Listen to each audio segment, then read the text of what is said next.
Hello दोस्तों, Uttar Pradesh police री exam में उत्तर प्रदेश के इतिहास से संबंधित 2-3 सवाल आ जाते हैं और हर शिफ्ट में आते हैं। इसलिए उत्तर प्रदेश का इतिहास उत्तर प्रदेश पुलिस पेपर के लिए बहुत ही ज़्यादा इम्पोर्टेंट है। तो पहले इसे पढ़ेंगे, इसमें जो जो इम्पोर्टेंट होगा उसके बाद इससे संबंधित सवाल कर लेंगे, 50-60 सवाल कर लेंगे। घूम घाम के वही हर बार आता रहता है। चलिए स्टार्ट करते हैं। इसमें जो इम्पोर्टेंट होगा वही पढ़ाया जाएगा, बाकी आप वीडियो पॉज करके देख सकते हैं। गौतम बुद्ध का जन्म, ज्ञान की प्राप्ति, महापरिनिर्वाण तीनों संपन्न हुए थे। कब संपन्न हुए थे? ये वैशाख पूर्णिमा को संपन्न हुए थे। मतलब उनका जन्म भी वैशाख पूर्णिमा को हुआ था, ज्ञान की प्राप्ति भी वैशाख पूर्णिमा को हुई थी और महापरिनिर्वाण मतलब उनकी मृत्यु भी वैशाख पूर्णिमा को हुई थी। गौतम बुद्ध ने सर्वाधिक वर्षा काल कहाँ व्यतीत किए थे? ये कौशल राज्य में व्यतीत किए थे। चेदी महाजनपद की राजधानी थी, क्या थी? सुक्तिमती थी। ये आया हुआ प्रश्न है, उत्तर प्रदेश पेपर में भी आया हुआ प्रश्न है। पुष्यशुंग द्वारा किए गए 2 अश्वमेघों यज्ञ का उल्लेख वर्णित है, कहाँ पे उल्लेख? ये अयोध्या अभिलेख में वर्णित है, तो इसलिए नहीं इम्पोर्टेंट है। ये अयोध्या नाम इसमें आ गया है, इसलिए इम्पोर्टेंट है। शुंग, कुषाण, गुप्त शासकों से संबंधित अवशेष कहाँ प्राप्त हुए हैं? अतरंजी खेड़ा में। अतरंजी खेड़ा उत्तर प्रदेश में ही है, इसलिए ये उत्तर प्रदेश के इतिहास में इम्पोर्टेंट हो जाता है। नेक्स्ट आ जाते हैं, सबसे इम्पोर्टेंट है अयोध्या का प्राचीन नाम अयाजसा था, अयाजसा। फिर उसके बाद आ जाते हैं उत्तर प्रदेश में जैन तीर्थंकर जो थे उनके नाम क्या हैं? तो एक ही जैन तीर्थंकर अगर आपको याद करना कि ऋषभदेव प्रथम जैन तीर्थंकर जो थे, क्योंकि वो प्रथम थे इसलिए ज़्यादा इंपॉर्टेंट हो जा रहा है। वो अयोध्या में जन्मे थे। ये उत्तर प्रदेश से, अयोध्या उत्तर प्रदेश में है इसलिए ये इंपॉर्टेंट हो जा रहा है उत्तर प्रदेश के इतिहास में। अब यहाँ से कुछ नहीं इंपॉर्टेंट है स्पेस से। अब इसके बाद नीचे आ जाते हैं कन्नौज। कन्नौज का पूर्व नाम क्या था? ये कान्यकुब्ज था। कन्नौज का पुराना नाम या प्राचीन नाम कान्यकुब्ज था। शाक्य गणराज्य की राजधानी बौद्ध काल के समय कपिलवस्तु थी। मतलब कपिलवस्तु शाक्य गणराज्य की राजधानी थी। कपिल ऋषि का वास होने के कारण इसका नाम कपिलवस्तु पड़ा।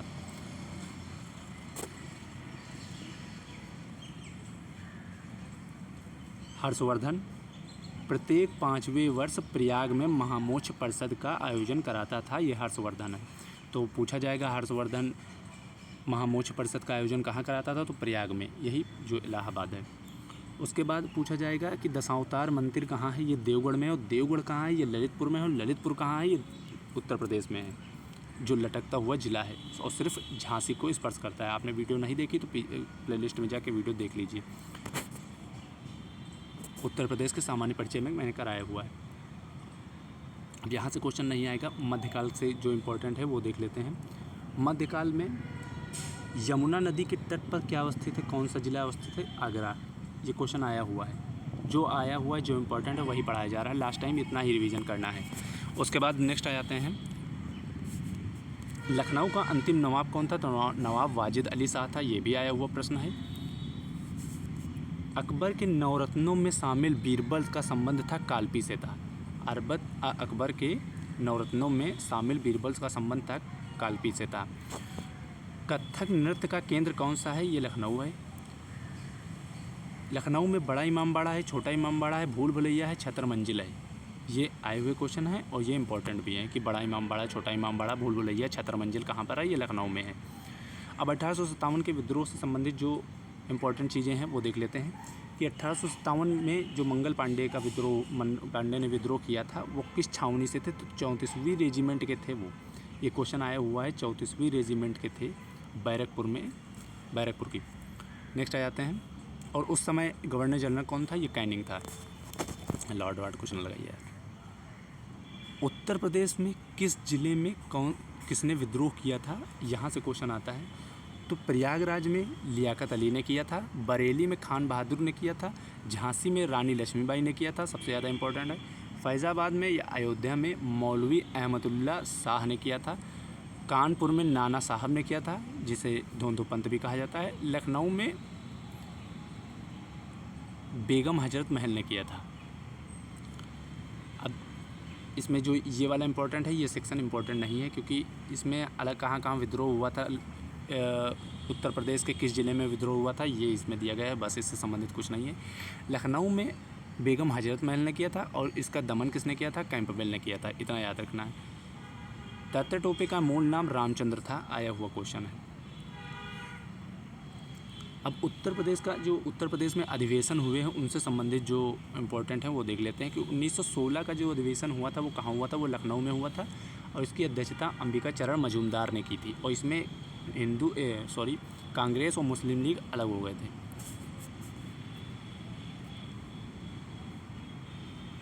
स्वराज पार्टी 1923 में बनी थी और इसके अध्यक्ष CR दास थे, इतना इम्पोर्टेंट है। उत्तर प्रदेश किसान सभा के सदस्य कौन थे? इसकी स्थापना 1918 में हुई थी और इसके सदस्य मदन मोहन मालवीय, इंद्र नारायण द्विवेदी, गौरी शंकर थे। अब उत्तर प्रदेश के इतिहास में जो इम्पोर्टेंट क्वेश्चन है वो देख लेते हैं, जो घूम घाम के बार बार वही आते जाते रहते हैं। चलिए स्टार्ट करते हैं। आगरा की मोती मस्जिद का निर्माण किसने करवाया था? तो ये शाहजहाँ ने करवाया था। बड़ा इमामबाड़ा स्मारक कहाँ स्थित है? ये बड़ा इमामबाड़ा लखनऊ में है। घोषताराम जहाँ बुद्ध कुछ समय के लिए रुके थे, यह कहाँ है? ये कौशाम्बी में है। फर्रुखाबाद में गंगा नदी के किनारे मुगल घाट का निर्माण किसने कराया था? ये इसमें ऑप्शन ही नहीं दिया है, फर्रुखसियर ने कराया था। नेक्स्ट आ जाते हैं। नरसिंह की सबसे ऊंची सील उत्कीर्ण प्रतिमा कहाँ पर है, कहाँ पाई गई है? ये दुधई में पाई गई है। दुधई ये ललितपुर के गांव है और ये उत्तर प्रदेश में पड़ता है। मुंशी प्रेमचंद्र का जन्म कहाँ हुआ था? कई बार क्वेश्चन आ चुका है, वाराणसी में, और ये यूपीपी पेपर में आया हुआ क्वेश्चन है। भव्य जैन स्तूप के अवशेष को कंकाली टीला के पास खोदकर निकाला गया है, जो कि स्थित है, यह मथुरा में स्थित है, आया हुआ क्वेश्चन है। कुशीनगर बौद्धों के लिए महत्वपूर्ण है क्योंकि गौतम बुद्ध यहाँ परिनिर्वाण लिए थे या मर गए थे। प्रसिद्ध सूफी संत शेख सलीम चिश्ती की दरगाह उत्तर प्रदेश में कहाँ पर है? फतेहपुर सीकरी में है। नेक्स्ट आ जाते हैं। 6वीं शताब्दी ईसा पूर्व में मथुरा के आसपास के क्षेत्र को कहा जाता था, यह सूरसेन कहा जाता था। हिंदुस्तान पत्रिका के संपादक कौन थे? तो मदन मोहन मालवीय थे। हिंदुस्तान पत्रिका। अशोक स्तंभ के उत्कीर्ण किए गए शेर का मुख, जिसे भारत सरकार द्वारा राष्ट्रीय प्रतीक के रूप में अपनाया गया है, किस संग्रहालय में संरक्षित किया गया है? तो सारनाथ का। यह आया हुआ क्वेश्चन है। चंदेल शासक के दौरान देख लीजिए कितने उत्तर प्रदेश इतिहास से कितना यूपीपी में क्वेश्चन आया है, हर क्वेश्चन यूपीपी में आया हुआ है। चंदेल शासक के दौरान उत्तर प्रदेश का निम्नलिखित में से कौन सा क्षेत्र जेजाग भुक्ति या जय होटी के नाम से जाना जाता था? ये बुंदेलखंड है, कई बार क्वेश्चन आया है। आगरा और अवध के प्रांत जिन्हें अब उत्तर प्रदेश के नाम से जाना जाता है, ये पहले इसके कहाँ से स्थानांतरित कर लखनऊ राजधानी बनाई गई थी? तो इलाहाबाद पहले थी, फिर उसके बाद लखनऊ बना दी गई थी।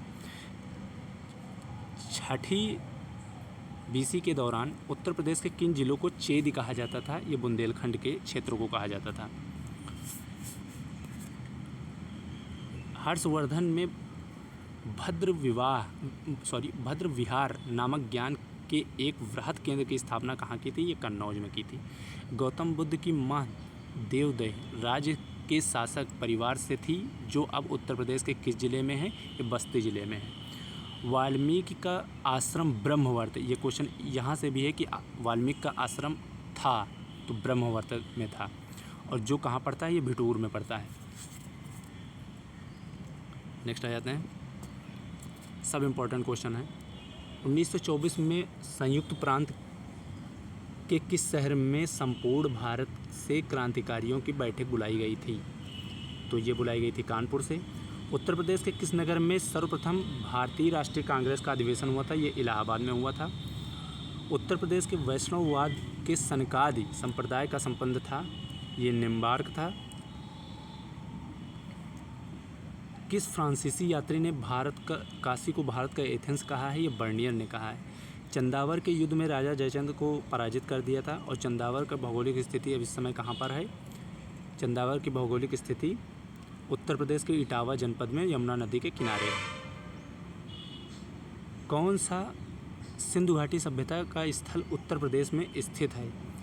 तो हुलास स्थित है, ये उत्तर प्रदेश में पड़ता है। जैसे अतरंजी खेड़ा पड़ता है उसी तरह हुलास भी पड़ता है। काकोरी ट्रेन कांड से संबंधित नहीं थे। राजेंद्र लाहिड़ी थे, रोशन सिंह थे, राम प्रसाद बिस्मिल थे, अशफाकुल्लाह थे, खुदीराम बोस नहीं थे। जो 16 महाजनपद हुए हैं उसमें उत्तर प्रदेश में कितने महाजनपद है? तो 8 हैं। 8 उत्तर प्रदेश में है, बाकी 8 अलग अलग क्षेत्रों में पाए गए हैं। मंगल पांडे सिपाही था 34वीं रेजिमेंट, ऊपर पढ़ाया जा चुका है। इसमें ऑप्शन में सब गलत हैं, नीचे दिया गया है। महालवाड़ी प्रणाली कहाँ लागू की गई थी? तो ये उत्तर प्रदेश में लागू की गई थी। महापरिनिर्वाण मंदिर स्थित है, तो महापरिनिर्वाण कहाँ हुआ था? कुशीनगर में हुआ था। महर्षि वाल्मीकि आश्रम स्थित है, तो बिठूर में हुआ था। उस ऊपर आ चुका है ये क्वेश्चन। 60,000 मुनियों की सभा संपूर्ण महाभारत कथा का वाचन किया गया था, ये नैमिषारण्य में किया गया था, और नैमिषारण्य पड़ता है सीतापुर में। प्रसिद्ध नैमिषारण्य तीर्थ देख लीजिए, बार बार वही घुमा के पूछता है। नैमिषारण्य तीर्थ जनपदों में से किस एक में उपस्थित है? तो सीतापुर में उपस्थित है। 84 गुंबद कहाँ है? ये जालौन में है। जामा मस्जिद कहाँ है? ये मुरादाबाद में। बौद्ध स्तूप कहाँ पर है? कुशीनगर में, जहाँ उनका परिनिर्वाण हुआ था। कादमगिरी पर्वत कहाँ पर है? ये चित्रकूट में है। ये सब इम्पोर्टेंट हैं। फिर उसके बाद आते हैं कौशाम्बी में क्या है? कौशाम्बी में कौन सा स्मारक है? कौशाम्बी में घोषिता राम मठ है। कुशीनगर में रामाभर स्तूप है। सारनाथ में धमेक स्तूप है। श्रावस्ती में सहेत महत स्तूप है। अमीर खुसरो किस स्थान से थे? तो अमीर खुसरो पटियाली से थे। 1 जनवरी 1845 को उत्तर प्रदेश ने नामक हिंदी समाचार पत्र निकाला था, जिसे गोविंद रघुनाथ ने संपादित किया था। इस पत्र का नाम था, समाचार पत्र का नाम था बनारस अखबार। भेड़कुंड, जहां अर्जुन ने द्रौपदी से शादी करने के लिए मछली का निशाना बनाया था, वह उत्तर प्रदेश के किस राज्य में है? फर्रुखाबाद में है भेड़कुंड। आया हुआ क्वेश्चन है। उत्तर प्रदेश के वर्तमान ये योगी आदित्यनाथ जी नाथ संप्रदाय के थे। सूफी कवि अमीर खुसरो का जन्म उत्तर प्रदेश के किस ज़िले से हुआ था? तो सूफी कवि अमीर खुसरो एटा ज़िले से थे। बहू बेगम का मकबरा उत्तर प्रदेश के किस ज़िले में स्थित है? ये आपको बताना है। बहू बेगम का मकबरा ये उत्तर प्रदेश के किस ज़िले में है? ये फैजाबाद ज़िले में है। उत्तर प्रदेश के किस ज़िले में नवाबों का शहर कहा जाता है? तो नवाबों का शहर लखनऊ को कहा जाता है। उत्तर प्रदेश में किस धर्म के अनुयायी सबसे कम हैं? तो पारसी धर्म के अनुयायी सबसे कम हैं। पहले हिंदू हैं, फिर मुस्लिम हैं, सिख हैं, ईसाई, जैसे हिंदू मुस्लिम सिख ईसाई ऐसे होते हैं। फिर उसके बाद बौद्ध नहीं है, उसके बाद जैन है, फिर बौद्ध है। अटाला मस्जिद कहाँ है? तो अटाला मस्जिद जौनपुर में है, उत्तर प्रदेश में है। अवध राज्य, जिसे अवध भी कहा जाता है, 1722 से 1856 तक मुस्लिम शासकों का शासन बना था, इन्हें कहा जाता है। तो अवध के नवाब बोलते थे इन्हें। उत्तर प्रदेश के किस शहर में ऐतिहासिक स्मारक जैसे बड़ा इमामबाड़ा, छोटा इमामबाड़ा और छत्रमंजिल कहाँ पर है? तो ये लखनऊ में है। रामायण के रचयिता वाल्मीकि का आश्रम कहाँ पर है? तो ये बिठूर में है, और ये ब्रह्मवर्त आश्रम है। ऊपर भी 3 बार आ चुका है, ये नीचे भी आ गया। शेरे बलिया चित्तू पांडे को कहा जाता है। अवध की रियासत से उस प्रसिद्ध योद्धा बेगम का नाम क्या है, जिन्होंने 1857 के अंग्रेज़ों के साथ लड़ाई की थी? तो बेगम हजरत महल है। और झांसी की रानी थी। परमहंस योगानंद गिरी, जिन्होंने पश्चिम को योग के ज्ञान से परिचित किया, का जन्म कहाँ हुआ था? तो ये गोरखपुर में हुआ था। इम्पोर्टेंट हो जा रहा है ये। 1857 में कानपुर का नेता कौन था? तो नेता कौन थे? ये नाना साहब थे। इखलास खां का रोज़ा या इखलास खां का मकबरा उत्तर प्रदेश के किस ज़िले में है? तो ये बदायूं ज़िले में है। सारनाथ कहाँ पर स्थित है? तो सारनाथ वाराणसी में है, सबको पता है, कई बार क्वेश्चन आ चुका है ये। फिर सबसे लास्ट क्वेश्चन है इस सीरीज़ का। उत्तर प्रदेश को सबसे पहले संयुक्त प्रांत के नाम से जाना जाता था। यह उत्तर प्रदेश नाम कब रख दिया गया? पहले संयुक्त प्रांत था, फिर 1950 में इसका नाम उत्तर प्रदेश कर दिया गया था। इस तरह ये सीरीज़ ख़त्म होती है, और नेक्स्ट कोई सीरीज़ उत्तर प्रदेश की जो टॉपिक आएगा वो उत्तर प्रदेश स्पेशल में वो करा दिया जाएगा। इस तरह 6-7 टॉपिक रहेंगे। आप ये टॉपिक कंप्लीट कर लीजिए और बार बार यही कीजिए, यहीं से क्वेश्चन आते हैं। 8 क्वेश्चन तक आएंगे यूपीपी में, 8 से 10 क्वेश्चन मान लीजिए, और सब यहीं से आएगा, जितनी जो सीरीज़ चलाई जा रही है, इंपॉर्टेंट। Okay, thank you.